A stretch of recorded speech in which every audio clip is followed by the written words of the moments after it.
Alright, so, after playing Fall from Heaven's Age of Ice, the Civ 4 mod, I had an inkling to try and play another Final Fantasy 4X type of game. That's a mod Civilization game. In this case, it's the Midgard Scenario mod from Civilization 2, Test of Time. And anyway, I'll just stop talking and we'll jump right in and I'll basically show off a little bit about what the game's all about.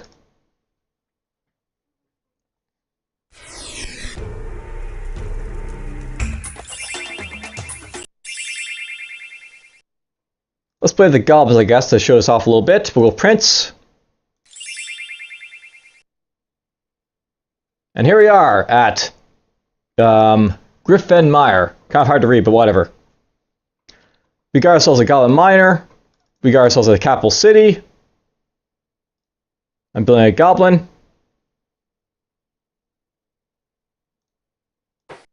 Alright, this guy can explore around a little bit so I can basically see what's around me. Let's go up there.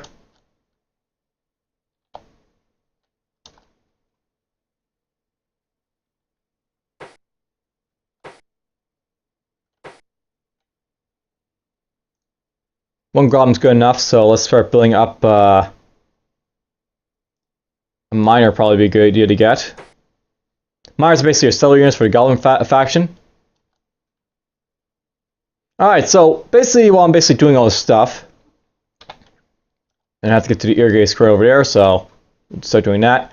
This is essentially kind of like, you know, Fall from Heaven's Age of Ice's type, like, you know, a scenario back in like the days for, like, you know, when Civilization 2 was around.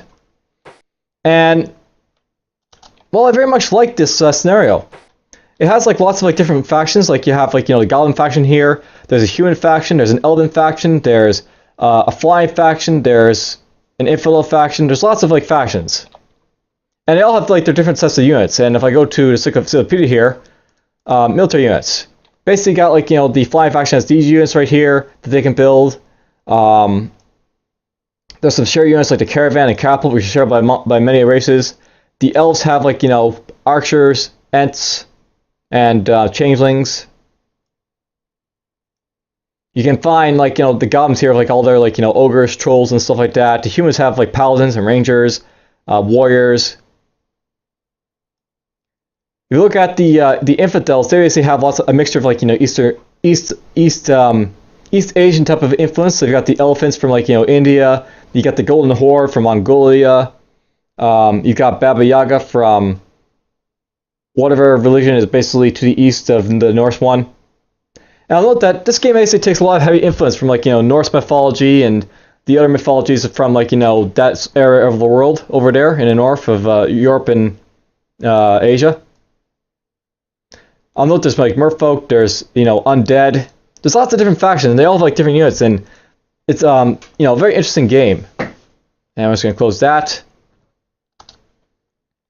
Now, I'll note that I never actually beat this game, and part of the reason I haven't really beaten it is because even though this is a you know, a game I very much admire, it's also sort of one I think is could have been used a lot more thought in like how it's basically developed.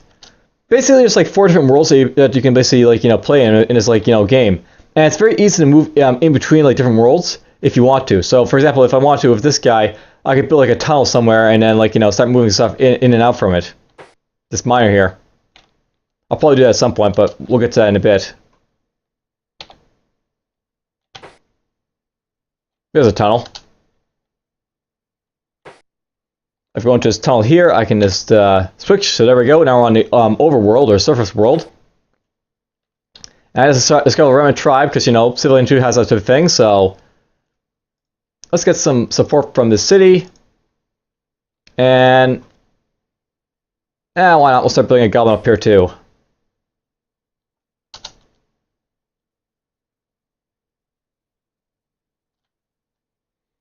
Alright, let's start going after what? Getting Beast Dominion would be really good because it lets me get access to the Cragwolf here. Now, I'll note by the way in this game, something else to know is that something very unique to like Civilization in general is that each of like the civilizations, they have like their own tech trees. They all like, research the same text, but the order in which they research the text are like different. So Beast Dominion is basically something like the goblins can get really early, but it's also something that would be very difficult for, say, like the Merfolk race to basically research. They have to take a while to basically get beast research done. Now, note this is a scenario, and there's like, things you basically do in a scenario. Basically, it tells you about a hermit who basically tells you about, stuff you can basically do.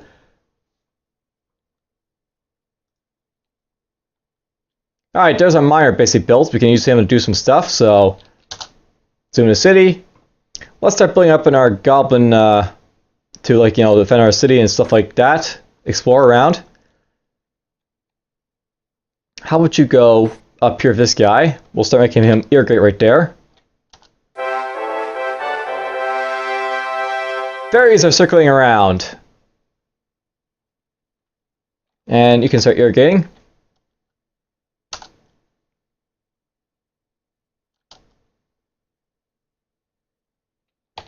We'll fortify that guy right there in case someone attacks. It is possible to have like people drop in and attack your capitals and stuff like that if like you don't have an event early on, so we'll have at least one goblin defend.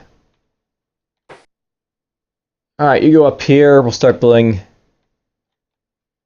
up more stuff. I'm actually doing some, I want to basically irrigate up to this place so I basically like get more food for that tile, is the idea. I'll note that food's reduced in like the current government, which is despotism, which I'm in right now, but whatever. It'll improve eventually. There's Beast Dominion, so I can build Crag Wolves. And let's see here. Let's go get Sea Trade for storerooms. Let's build ourselves a Crag Wolf for exploration. And this guy can start going up here, I think. Okay, good. You can let's start building a miner up here so you can basically get some development going up around here. So let's look around.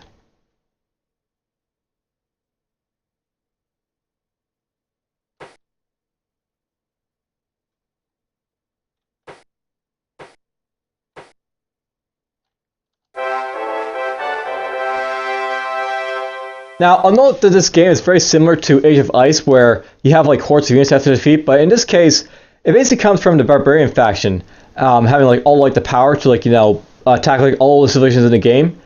And how it works is, whenever like a unit dies in this game, it basically causes like the Barbarian faction to gain one more Barrel White unit, which is basically an undead unit that moves around very, very fast. The Stingers can also build that unit, but it's primarily like going to be something you see from the Barbarians for the most part. Let's go over here. There's some hostile Barbarian Ents. I'm probably going to lose that warrior. That's a Frost Giant. Alright, so that guy is basically fortified right there, unfortunately, so don't want to move in that direction. Let's look around up here.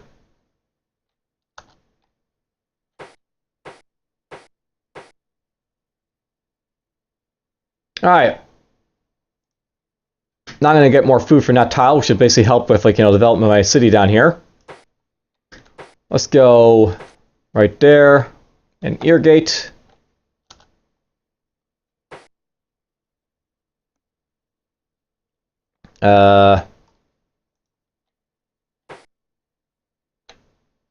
Alright, this guy, I want to try and like maximize my space, obviously, so go right there, I think. Build empty caverns.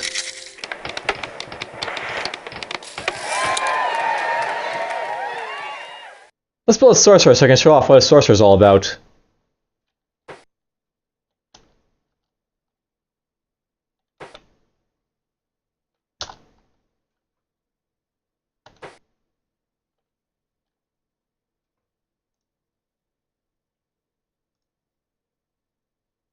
And you can start building a miner. I should build our Cragwolf first. Cragwolves are great for exploring around, so we'll send them up over in this direction. There's storerooms, that'll be awesome. Let's get sagas.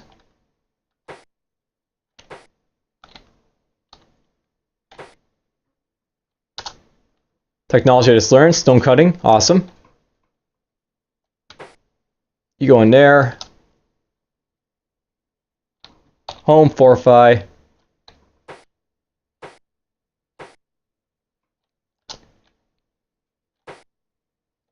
Oh. Well, that's not going to be fun to fight. Go down here. And right there.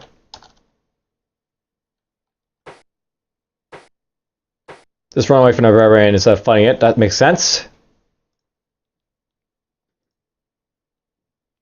Open our miner.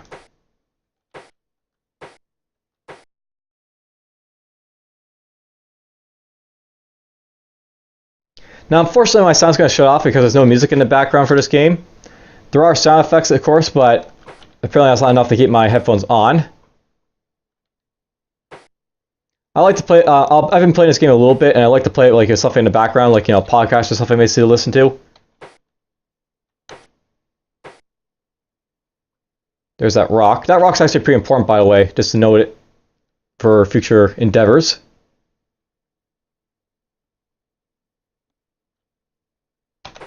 Go right there. Of course I did. Horde barbarians. There's a barbarian knight rider. That's basically the skeleton undead unit. So lots of fun he's going to be. Fortify.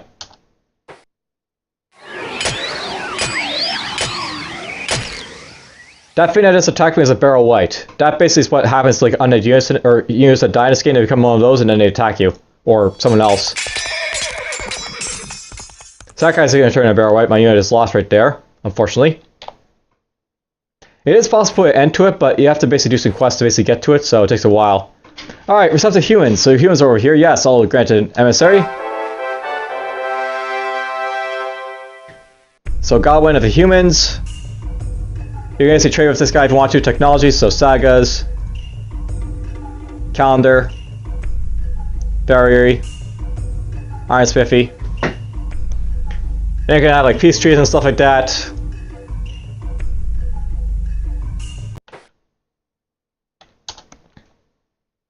So wealthy citizens in the world, the humans are apparently more wealthy than me, but I'm hopeless. So, fun.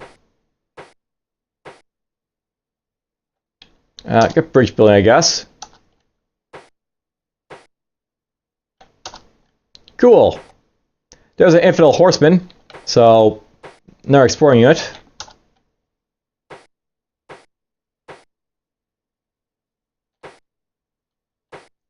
Old Grange is the capital for the human faction.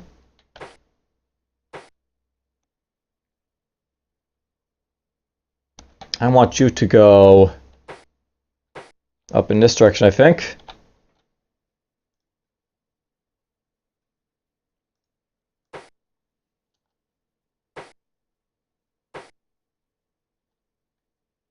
Alright, so here's a sorcerer. Now, there's basically some units that can like transfer, like, between worlds very easily. And sorcerer is one of them. So I can use this guy to go to the surface world up here. And I can see, like, I can like look at the different worlds like here. So I can go like the undersea world if I want to, which is basically enough around because there's no undersea around right on land right here. I can go to the cloud world, which is up here. Underworld. Now note this is like a bomber unit. So for those who remember like the bomber units from like Civilization 2, this is what basically they do. Basically like are based in cities, and then you have to be very careful of them that they return to a city or a levitating platform or something, or carrier in this case, or basically they just get killed as a result of like failing to return to a city.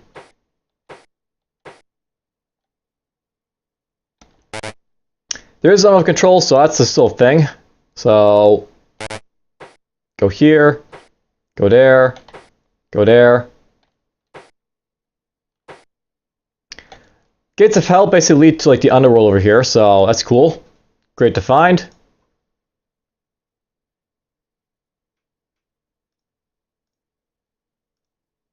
I only need one sorcerer to basically show off like the different worlds and like transferring between them, so start getting a storehouse. And yeah, I still got this thing because like they don't like you when you're in a territory.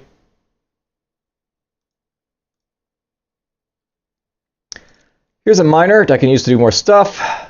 Let's get you... Let's build another one of these guys, I think. Fortified essay. Now, something to know about these goblin miners. Something to know basically about the trolls or the goblins is that they're basically underground, and they basically have the ability to dig tunnels. So if I want to, this guy could start digging tunnels for me somewhere.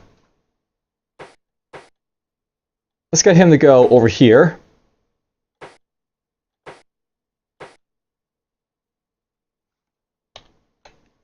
And horsemen can't use gates of help because they're basically surface world units only, so I have to send this guy over here.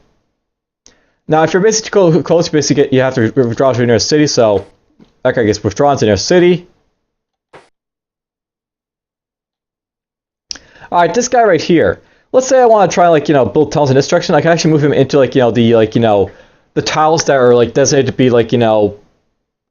impassable by normal units. We'll go in this direction.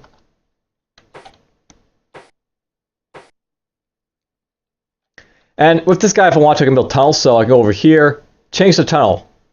And I'll basically build a tunnel right there for us to use, which is nice. Okay, awesome. We got ourselves in our goblin here. I want this goblin to...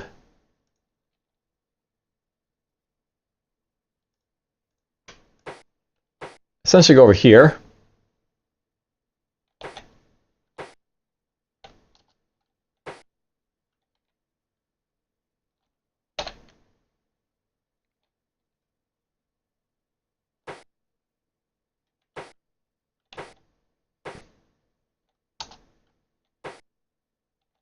Now, the reason I'm basically going instruction is this wolf over here. And this guy's gonna go up. I know where all the different factions are generally based, so we'll try and run into them, and you can see their cities and how other tiles look different and stuff.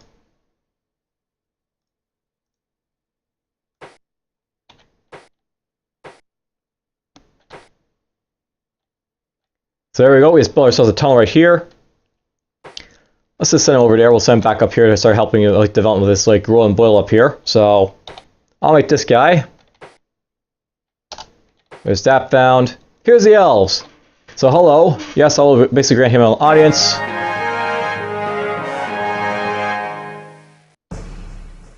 So basically I can trade with him if I want to. Now if you get the magic and bend him or all that stuff is still a thing.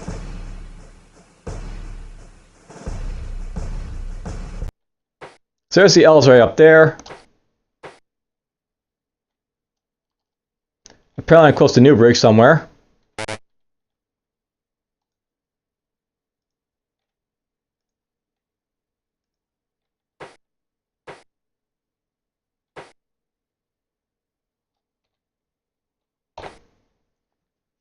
Alright, so there we go.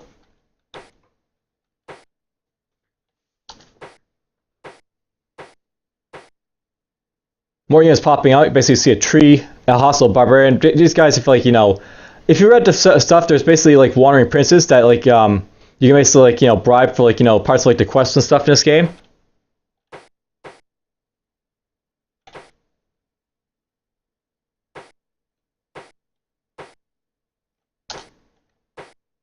Now that elf, I think he's trying to find a place to build a city. Oh, he's already built a city. So I know in this game sometimes the elves they'll get wiped out early on. Sometimes they'll run into a barbarian horde or something right from the start, and it makes it really difficult for the elves to basically start playing. But whatever, he's doing pretty well by the looks of it. Send you down here.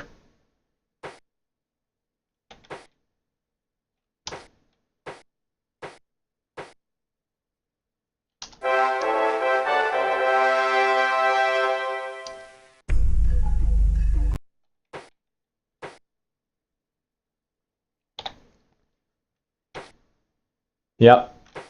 Typical, Civ 2 type of gameplay. It's up in a fantasy universe.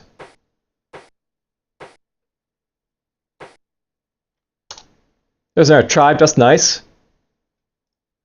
Yeah, we'll build a golem, why not? Let's fortify that guy. You keep going up.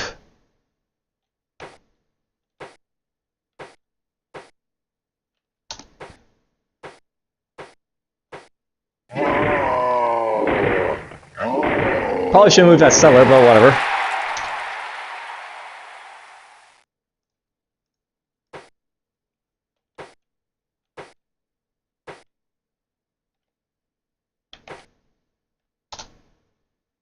Now, something I know about like the units, like the frost giants, for example, they move like at like 2 spaces because they're giants, so they basically like have lots of special abilities. And all right, let's actually like look at like the info for these guys as well. Something I like about like what they differ is that you like get the descriptions for like what they're all about. So the ground shakes a bit, then a moment later again happens yet a third time, and a slight snow slide falls on a rock face next to you.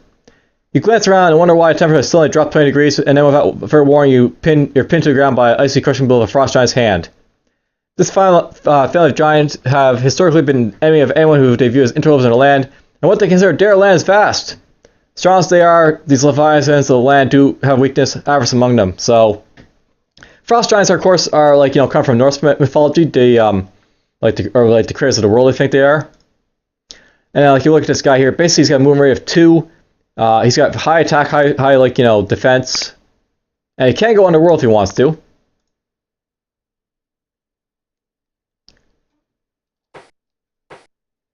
We'll let him claw, roil, and boil, so you can basically see that happen.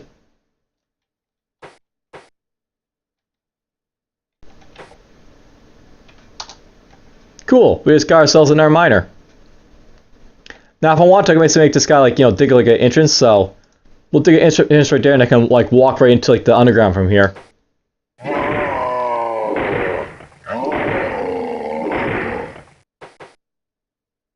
So Royal Ball is gonna get destroyed in a moment because like frost giant attack.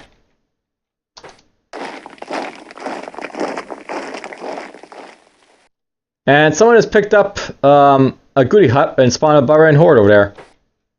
Must be the elves. Alright, this guy can go in here. I don't really care too much about what happens in this game. I just want to basically show off the mechanics a little bit.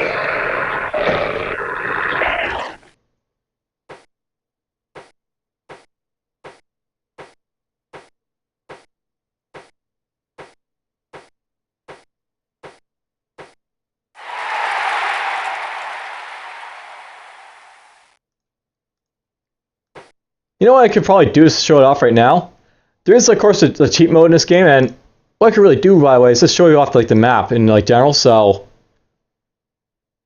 let's reveal the map. So basically, here's like the entire map, and like of like the game you're basically playing on.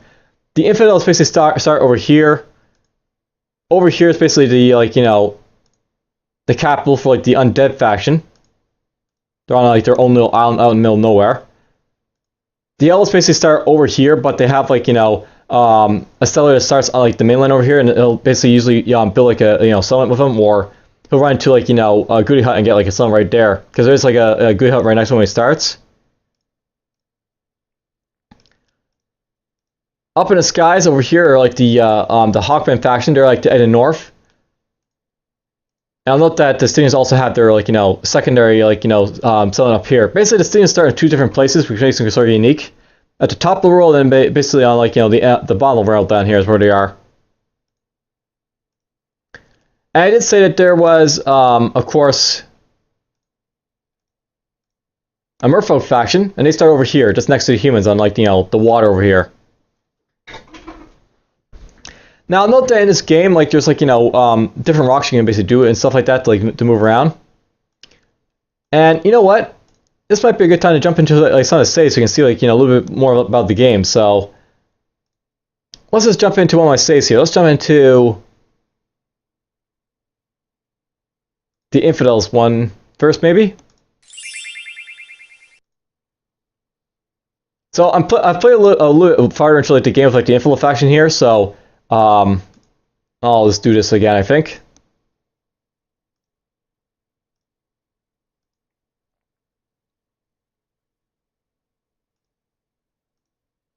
Basically, at this point of like the game, things have like started to develop a little bit. As you can see, like these guys have, like built more cities up in the sky over here, and they actually got some cities down and below. And note, by the way, it is possible like to build like cities like all around. They still have like their cities over here doing stuff. Although I'm playing the Infidel faction, and what I basically like to do with the Infidel faction when I play like as them, I like to jump right into like the underground over here. That's just so they can survive because basically what happens to the infidels, they're right next to like Volsang, who's basically over here, and like the town of Rot, and essentially their capital will get like wiped out before like anyone else has like any chance to do anything. So they have like a tough time doing stuff. So I like to go over here, basically build like some settlements down here to basically make use of stuff.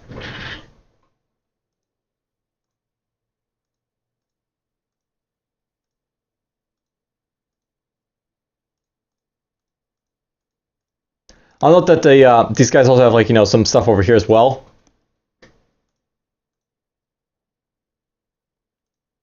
There's also like different like foot stuff you can basically deal with as well at some point. Don't know why that guy's right over there, but okay.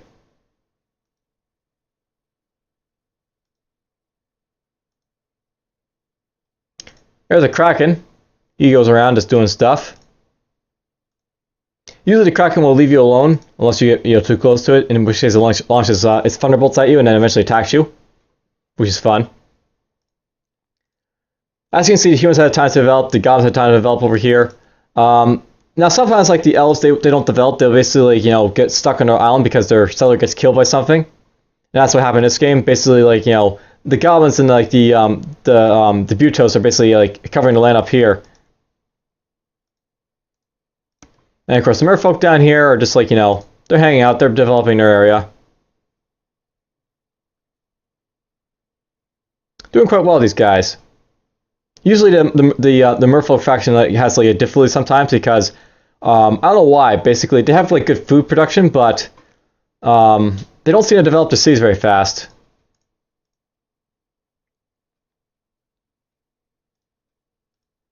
Now I'll note that all these barrel whites, they basically spawn from this area.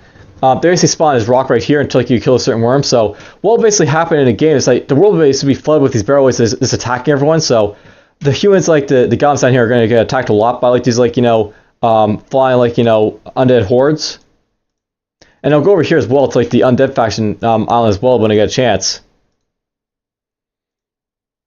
Essentially, they can go in the skies up here. They just like cross over from the skies and then just drop down and attack them over there. That's what they do. Basically, these guys can go anywhere. They can go up to.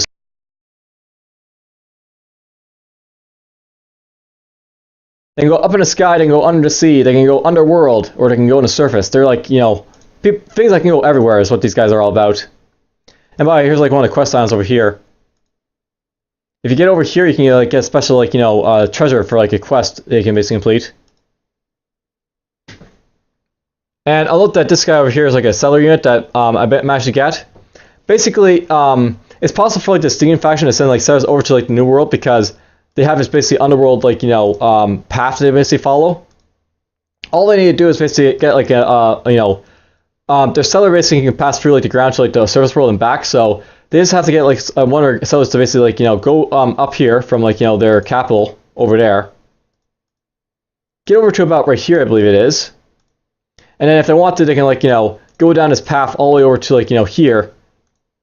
And boom, they're already on like the second continent over here, and they can make use of the second continent to build lots of cities and stuff.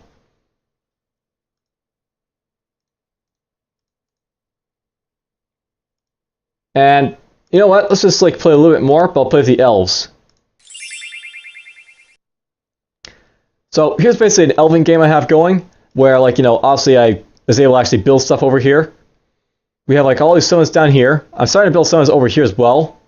And so the stuff I know about the elven faction is that they're really close to like the second continent. So if they build ships, they can basically send like their ships all the way over here to basically like drop off like settlers and stuff.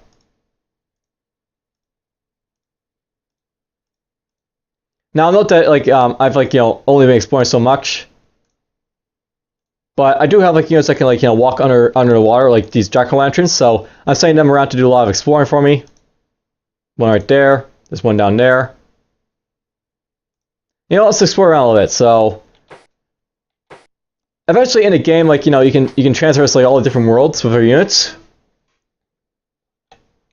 That's basically what I'm doing right now. We're basically traversing a world.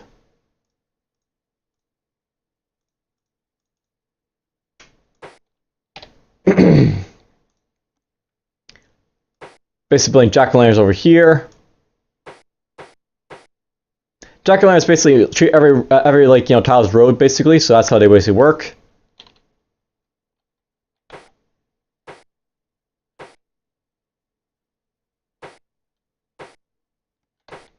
And they go like, you know, much like the barrel whites basically everywhere except for like the cloud world. That's the only thing about the jack-o'-lanterns. They're basically awesome units once you get them, but they can like, you know, only transverse like, you know, the undersea, the underworld, and the surface world.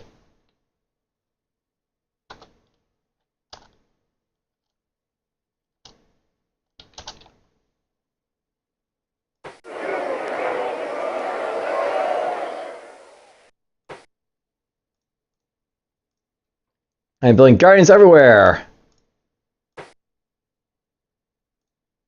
Corrosion is basically like the equivalent of like pollution in this game.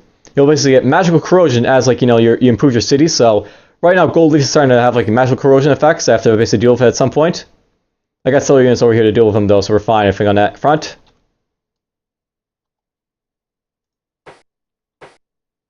There's the beautiful eagle. That's like one of the units.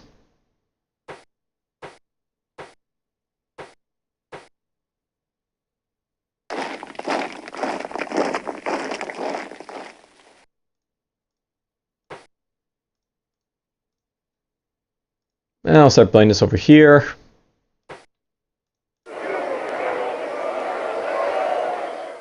And apparently I still need to have that right there, so do that. Now these rocks basically here, basically there's like rocks like that you can like, use to like, you know, change like between the worlds. So we'll do that with this guy, and then like he can go over in that direction. You go down here. If I want to with this guy, I can like pop him up here, right here as another rock where I can like, you know, drop him in and up and all that stuff. But I think we'll keep him down here for now.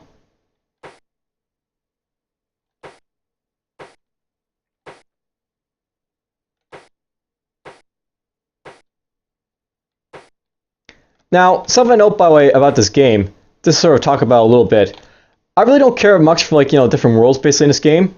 And, you know, let's just reveal the map and I'll basically, like, you know, let's talk from here on out.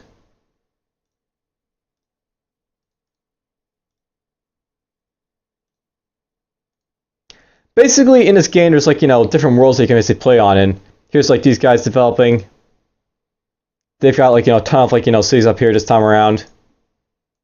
The goblins aren't doing that well this time around, so it sucks for them. Humans I find in this game the humans tend to do very well. The elves will do well if they manage to get on like the mainland. If they fail to, then they like they'll basically get stuck in like their little island over there. The Budos do up to pretty well. These guys will eventually get wiped out when like you know the corruption starts to spread.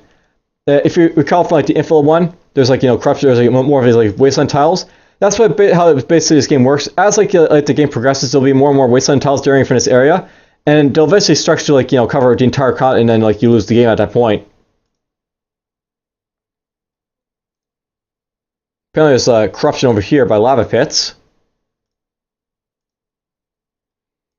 And then of course here's like their cities down here. There's a barrelway over there in this area. There's stones up here and all that stuff. And here's Atlantis. Basically at this point they're going over in this direction, which is good for them. They're doing a lot better in this one than they were in the Infill one, I'll say that. But anyhow, let's just talk about like you know the rules for this game. Basically, I think they could have like done a lot better with like the rule set. They basically have like you know deep sea tiles, which are basically like you know like the deep ocean depths, and they basically like act like you know sort of like an ocean floor for like the underworld or undersea world. So basically, units that like can traverse like the deeps, like the Kraken for example. The Kraken can't like go like on this tile here. It can only like go on like these like deep water ocean depths right here for some reason. And it's kind of odd like how sort of it can like transverse like the ocean like that, but it can't really. And then like you know you got other stuff as well happening. Up here in the cloud world, for example, these guys like they can build roads for some reason, but they're flying us like all the units are basically flying us up here, so they're like units can't actually make use of the roads. So it's like, why are they building them anyways? And I'll note that if I was actually to change this game, I probably would just limit like the entire like cloud world in general. It's a great idea having like, you know, like a sort of like cloud world, like guys can like fly around the sky, but I probably would make these like a ground-based civilization, these guys right here, and they have like flying units that could like, you know, just glide around on like the land down below. And then I apply a restriction to them that way, basically, where if they want to, they can like pass over units, because that's like, you know, something that Civ 4 was able to allow, right? They could like, you know, have the units like walk through like different units, and basically that's what they could do, right? They have to have like, you know, they like completely eliminate the cloud world and like they have a surface world instead. If you haven't like guessed what I'm basically saying right here, I wouldn't mind if they actually if they like recreated like this like, you know, scenario in like, you know, one of the new Civilization games. I think it'd be really awesome like they had like, you know, a revisit to this game, because this was actually a really good scenario.